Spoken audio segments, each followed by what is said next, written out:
On va parler musique avec le groupe Métismatique qui sort un deuxième album de jazz, Bad Safari. On vous le fait découvrir l'avant-première, écoutez.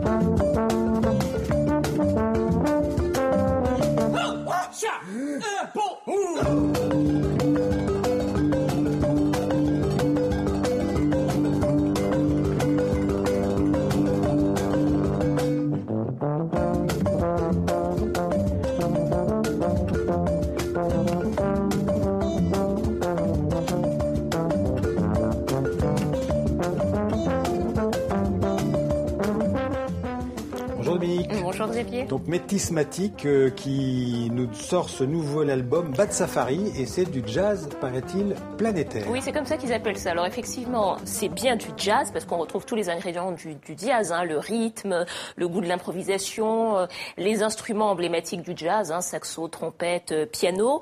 Et puis comme le jazz historique aussi, c'est une musique qui émerge à partir d'autres genres musicaux.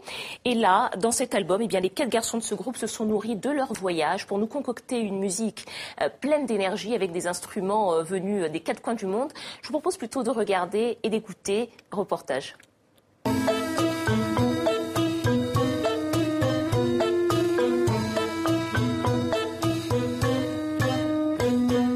joue du balafon, qui est un xylophone d'Afrique de l'Ouest.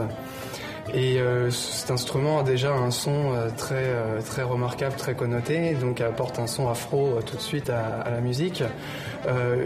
Alexandre, le percussionniste, utilise notamment des tablas, qui sont une percussion indienne, avec un son pareil, très identifiable. Et mon frère Brice, qui joue donc du tuba, du saxhorn, donc des cuivres, apporte une couleur très variée, parce que donc les cuivres, on les trouve dans tout, dans la fanfare, dans les musiques populaires, dans la musique classique, dans le jazz.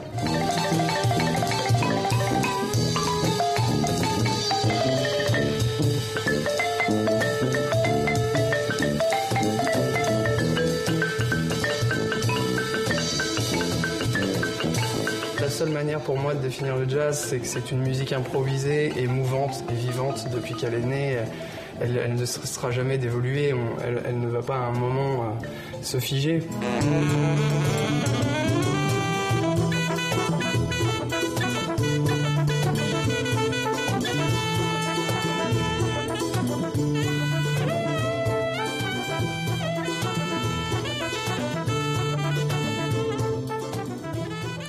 Très sympa.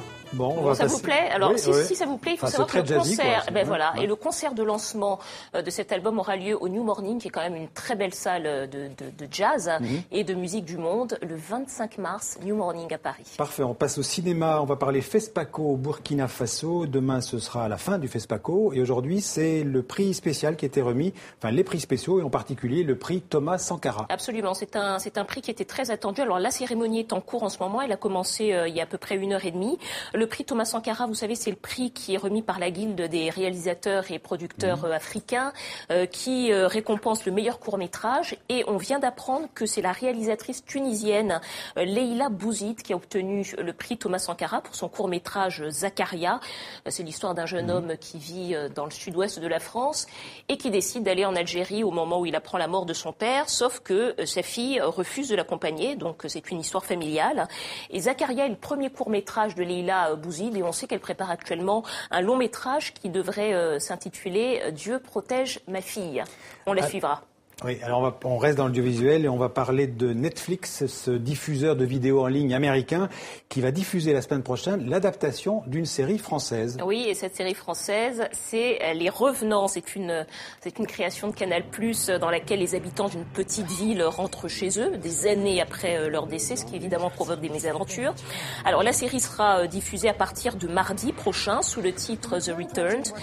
C'est la première adaptation d'une série française, vous savez, par les Américains. Ils ont acheté beaucoup de droits, mais là, c'est la première fois qu'ils adaptent une série française. Cocorico, alors ? Cocorico, oui, mais enfin, vous savez, Netflix aussi n'a pas beaucoup un catalogue français assez pauvre, donc finalement, l'adaptation d'une série française était bienvenue quand même.